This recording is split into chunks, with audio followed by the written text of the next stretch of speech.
There's a trend online of building tiny homes, and I have nothing better to do with my time, so I'm building a 1:10 scale Parisian-style house. It's a houseman-style building, which is a bit like Baroque style, but differs mostly in that the word doesn't fit on a YouTube thumbnail. I'm making it from sheets of MDF and scraps that are lying around the house, which is considerably more convenient when you have lots of scraps from a full-size renovation.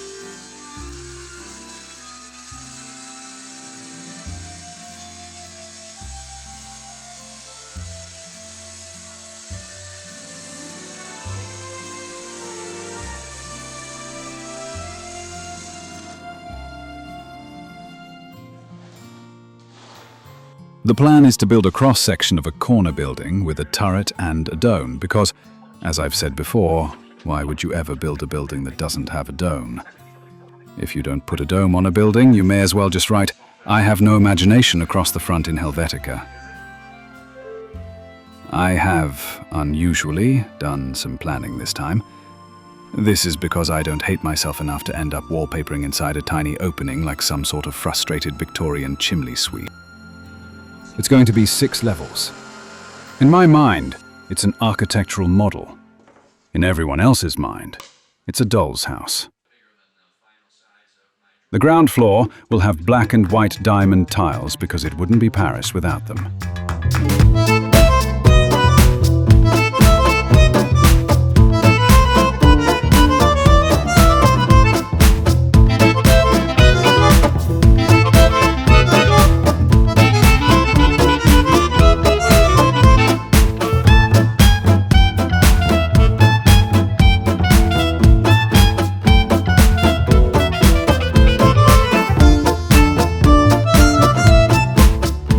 The ceilings, naturally, will have plaster moldings. Some adhesive molding makes short work of that, which is nice because it leaves me more time to procrastinate.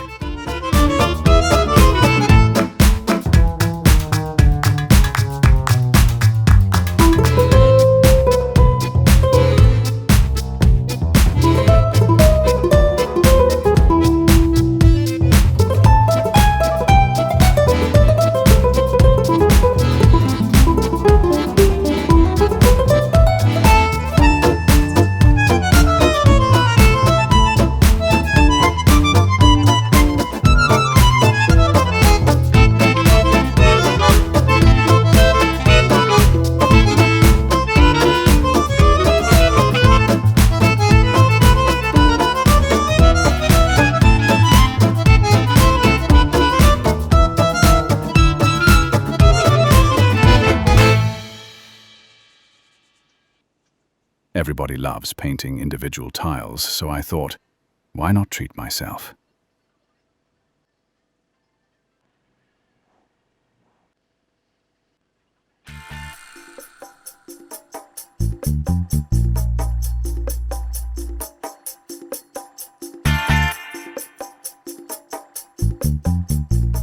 I sliced the end of some paddle pop sticks and glued them down for an authentic timber floor that my one-legged Nan would struggle with.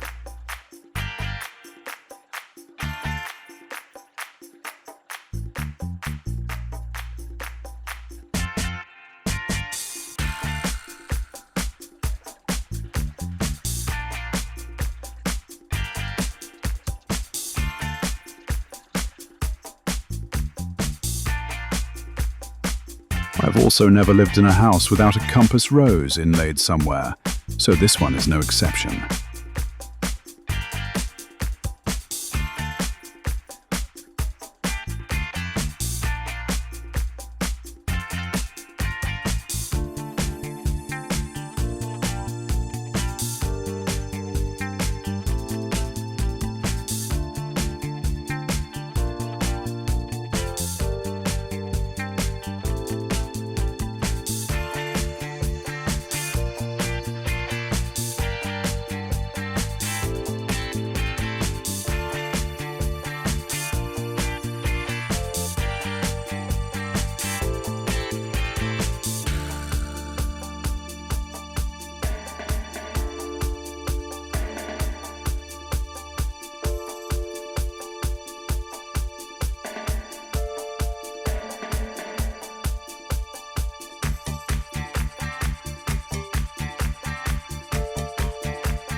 With the floors and the ceilings complete, I could spend time putting the building together instead of with my family. Now, why do such a thing? Well, it all starts about 20 years ago. Actually, it doesn't, but saying that makes it sound like I'm about to tell you an epic tale of destiny, which is much more interesting than the truth. The dodgy mother once decided to stick balloons to the ceiling at Christmas. This progressed, as these things do, into more and more elaborate contraptions hanging from the roof, until we eventually just rebuilt the roof entirely. A few years ago, she decided she wanted a train set running around the middle of the dining table. Naturally, we got a Flying Scotsman, and every guest had their own personal station terminal as a place setting.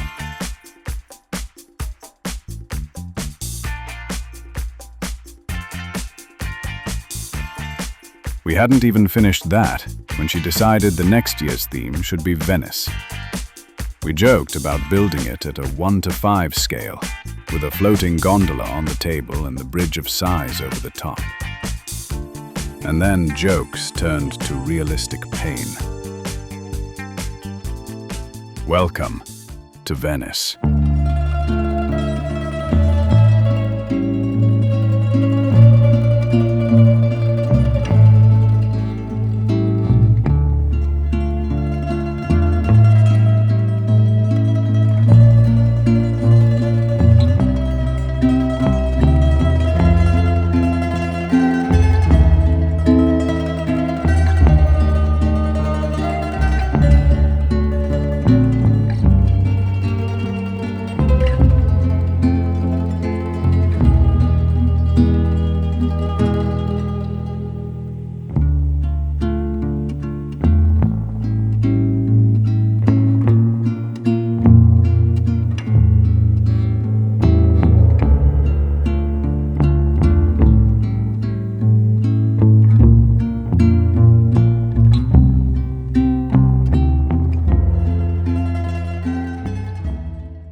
Back on the model, I gathered together 3D printed bits, timber scraps, and various cheap online purchases.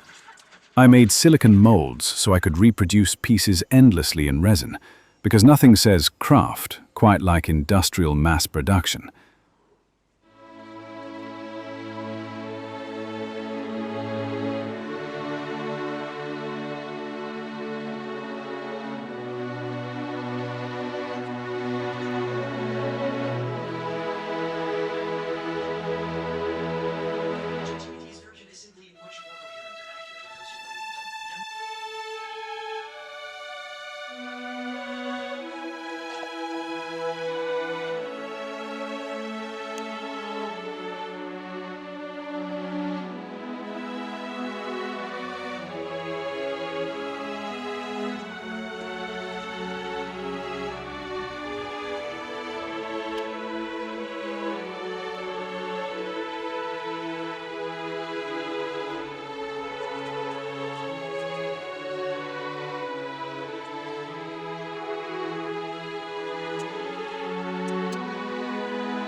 I wallpapered the interiors before assembling them for once, just to see what it feels like to make my life easy.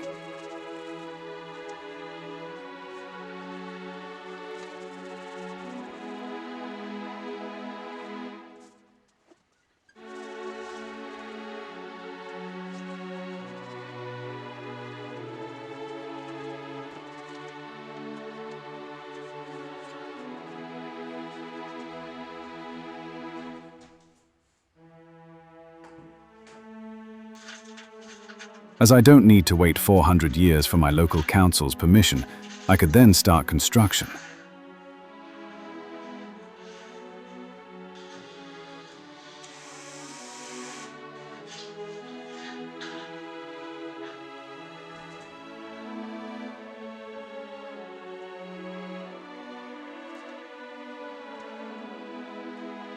It was surprisingly rigid, which is a rare feat for any Dodgy Brothers enterprise.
With the floors in, I built the turret, started on the roof, and began cutting openings for windows and details.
The dome came next, because I'm fairly sure it's illegal for anyone with Italian heritage to build anything without one.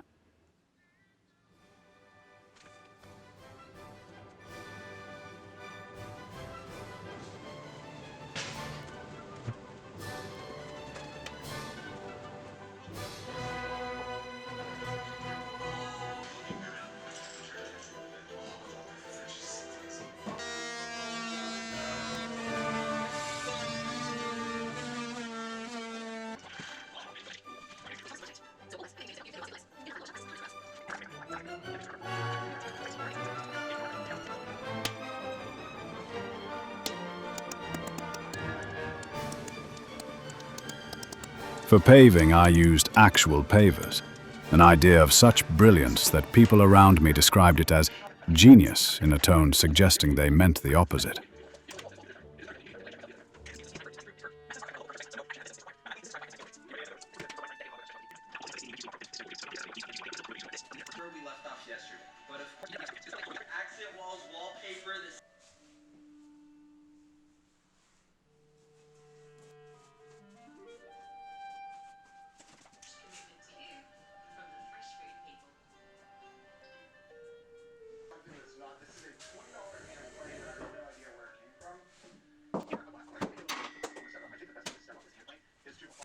I glued on all the windows and doors and pretty much anything else I could find around the place.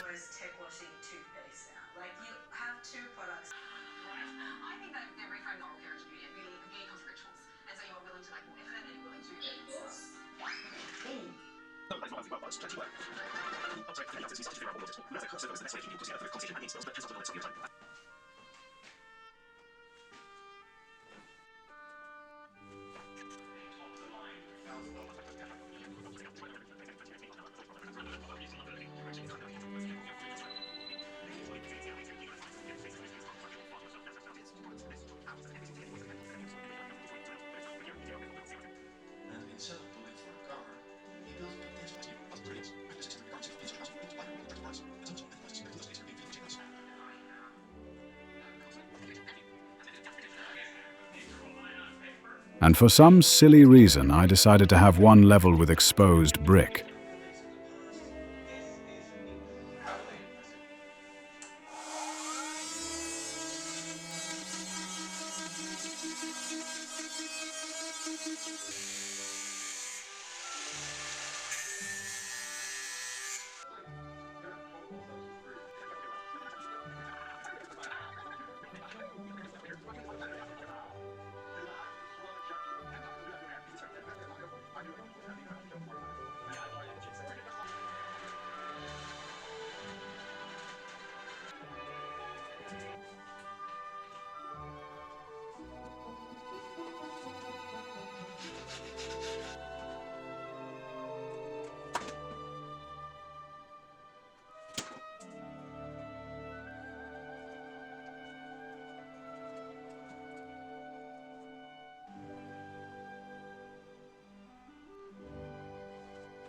The ground floor became a shop, a brocante, because calling it junk in French makes it sound more valuable.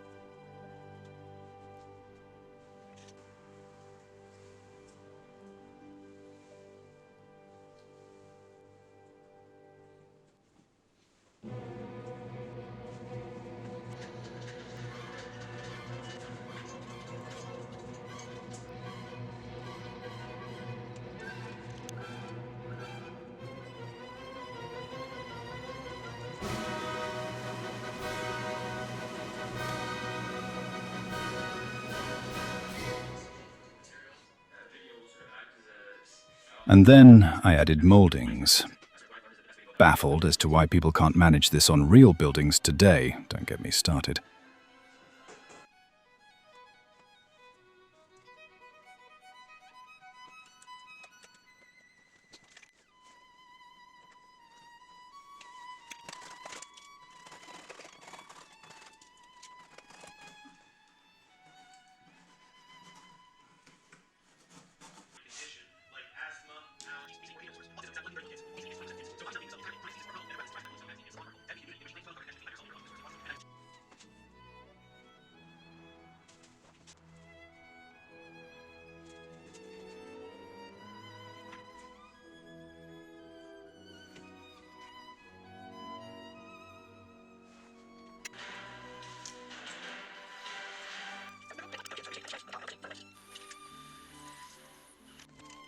Dormer windows went in along with roof sections. No craft cupboard was safe.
I employed the Renaissance technique of buying dollar store toys and cutting their heads off with a multi-tool to make statues. That's the way Michelangelo did it.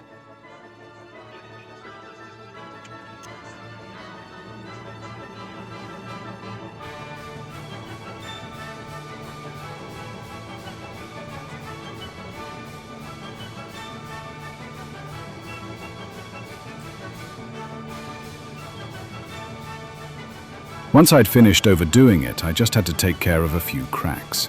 I filled any gap I could see with white cork.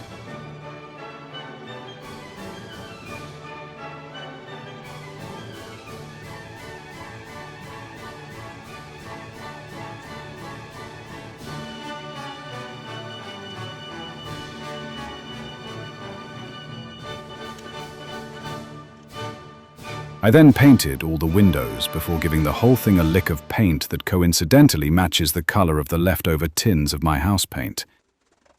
This is going to end up in an antique store, if I can fit it out the door. Check the link in the description if you want to check that out. And remember, every time you click subscribe, a planning committee rejects a glass extension to a heritage building.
I saved one level to paint as bricks to give it some much-needed texture, and the ground floor could be a traditional shop front.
Every dome deserves some real copper paint.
I added some final details and treated the copper so that it would go a nice verdigris.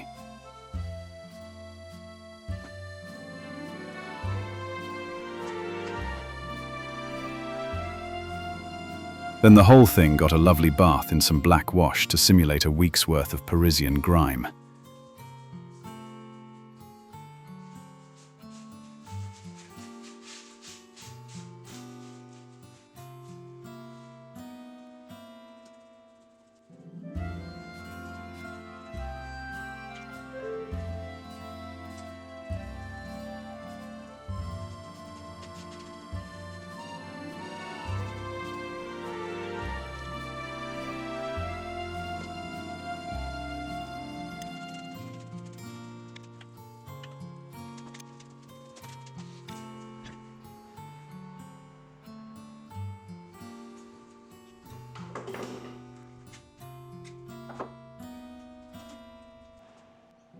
I added the railings and some pretty flowers to polish it off.